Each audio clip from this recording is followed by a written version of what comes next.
Good afternoon, everyone. This is Tony from her Homestead Skills. I am doing another batch in the freeze dryer. I don't know if you can hear the humming in the back there.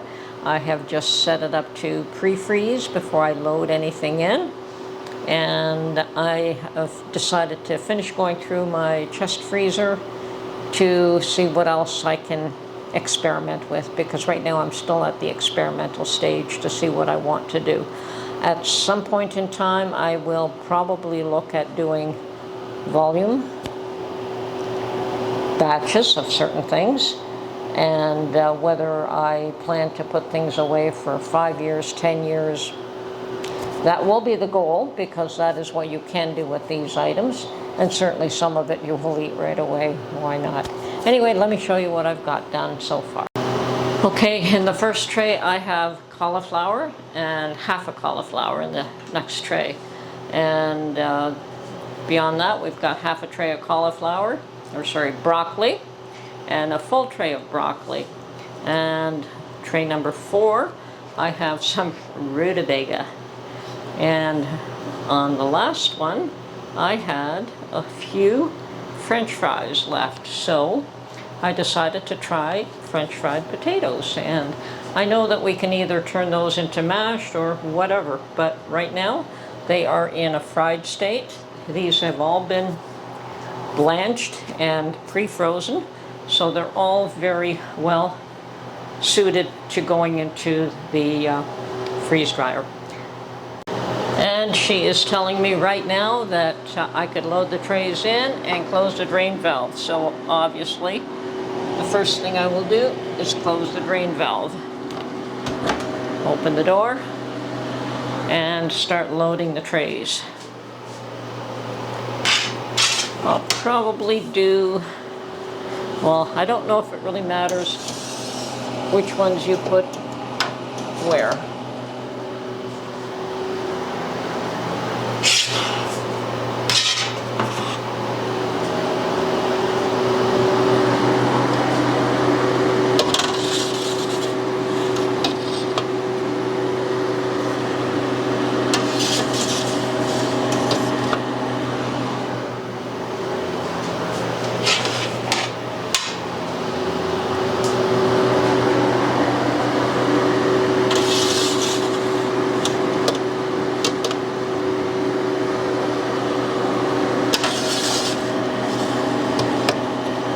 Okay, she is fully loaded again. Hit continue. It is freezing, and we'll get back to you when we pull them out. Okay, so in order to check that, we first have to open up the drain valve. I'm going to hit cancel on that for now, for the extra dry time. Open up the drain valve.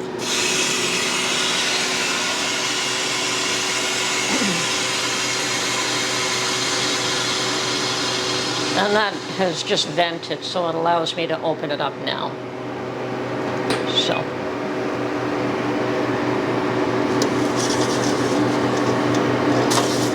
And this is still very warm. That feels fine. Definitely feels fine.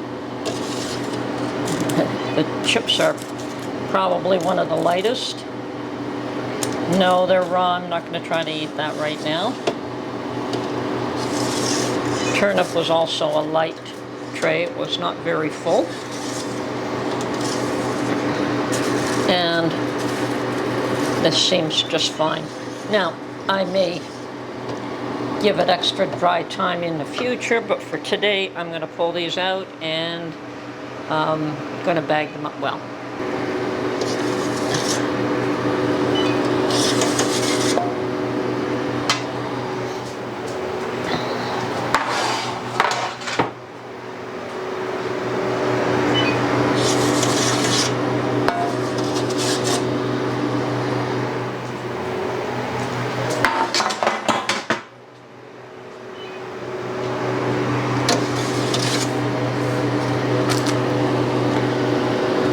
I'm going to defrost this. Okay, keep the valve open, it's open. Remove product from the dryer, I've done that, close door and hit continue. So now the chamber is defrosting and I want to know, it's scheduled for 2 hours for defrost, so we'll see if it takes 2 hours. Meanwhile, back at my table here, I'm going to start loading things in jars. And using my cereal bucket, I'm going to start with the smallest amount, which is the rutabaga. Pretty quick and easy. Okay, one down. Get a couple of larger jars for the other items here. Okay, cauliflower. I'm going to try this. Interesting. I have to get used to the texture.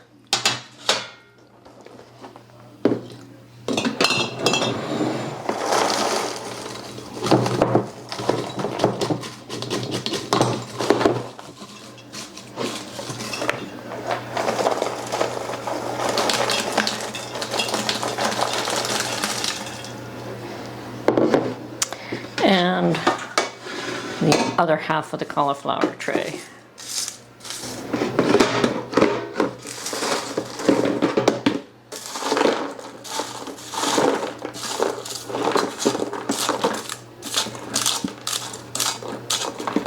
Okay.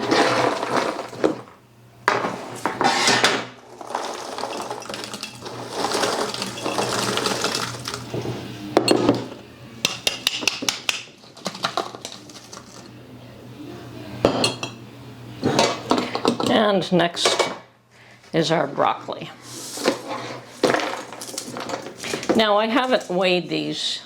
I understand that is one way to determine whether or not all the liquid has been removed from the food, and I probably will do that in the future. But as I said, right now it's a bit of a learning curve, taking things one step at a time, taking it slowly, and not overwhelming myself.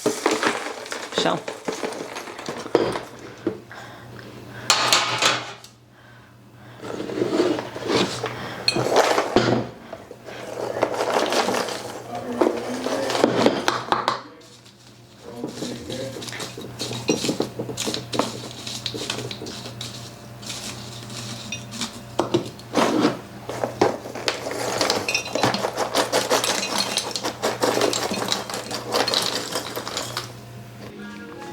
And it's mostly just an issue of shaking it down so that everything is a little bit more evenly placed throughout the jar. So I've got 3 of these items done so far. The last one is my potato chips. I have to find one more jar.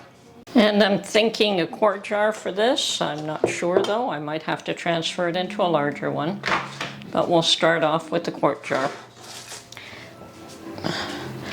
And this one I'll likely do by hand.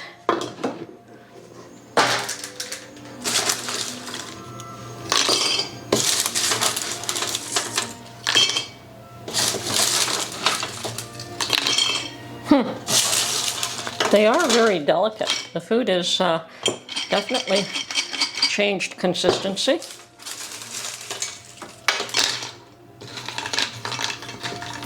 And that's how quick and easy it snaps. Feels bone dry to me.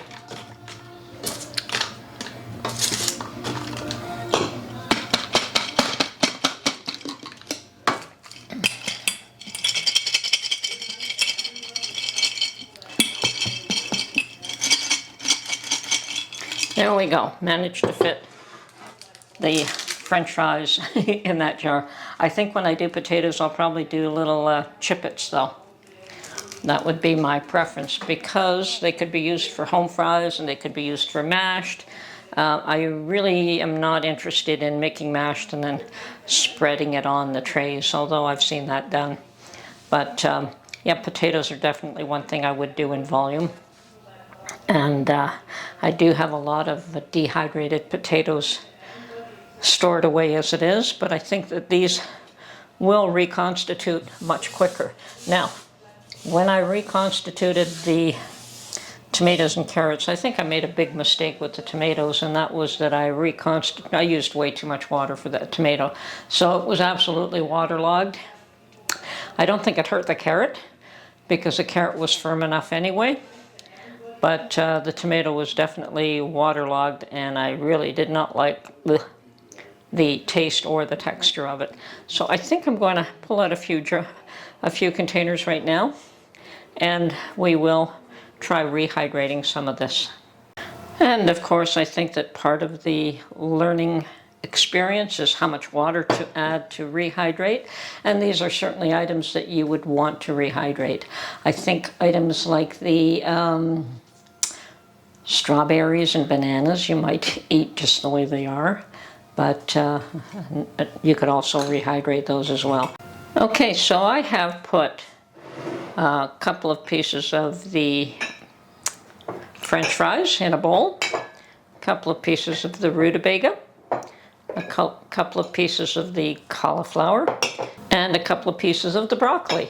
Now, of course, the big trick is going to be how much water to add. I do recognize that that can be and has been an issue for me in the past. So actually, what I may start off doing is just spritzing it. Where is my spritzer? Okay, so I have just put fresh cold water in this bottle, and I'm going to, first of all, just give it a very, I mean, this does put out a fair bit of water as it is, but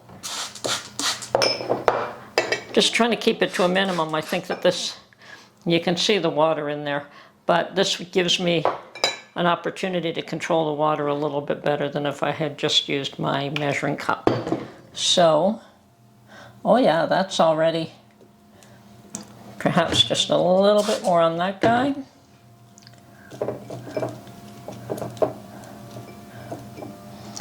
Tiny bit more on that side. These guys might want a little bit more. And so these are rehydrating very quickly, the cauliflower and the broccoli. And these you can actually eat raw. But yeah, that's soft. That's soft. It's already breaking up. This one just fell off. Yep, that tastes like it. I want to leave these for a few minutes more, and then we'll come back in a few minutes. Okay, they've rehydrated for a few minutes, and here is my broccoli. And it's definitely soft.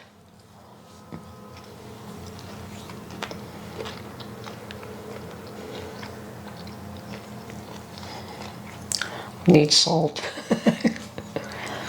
Okay. The cauliflower as well.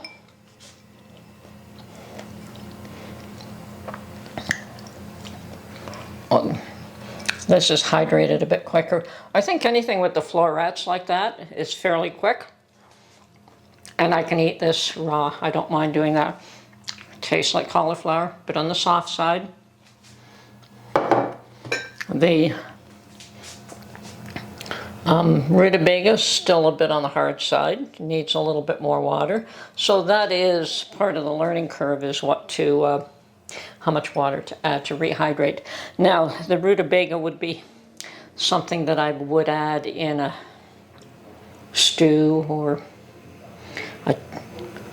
mash it. Yeah, so I could soften that up to the point where I could put more water in and then drain the water off and then mash it. That's the way I like rutabaga anyway. And the French fries, oh yeah, they're soft. I'm not going to eat raw potato, but as you can see, they are bending now. They're no longer, this one still needs some more water. Okay, so they do rehydrate given enough time and enough water. So the florets definitely rehydrated much quicker. At this point, I'm just going to seal them all again in jars and put them away. And I think that I have done most of my experimentation that I intend to do. Probably the next few batches will be on a more serious note. Okay, this is Tony from Her Homestead Skills. Hope you enjoyed this little video and you're learning along with me. Catch you on the next one. Bye for now.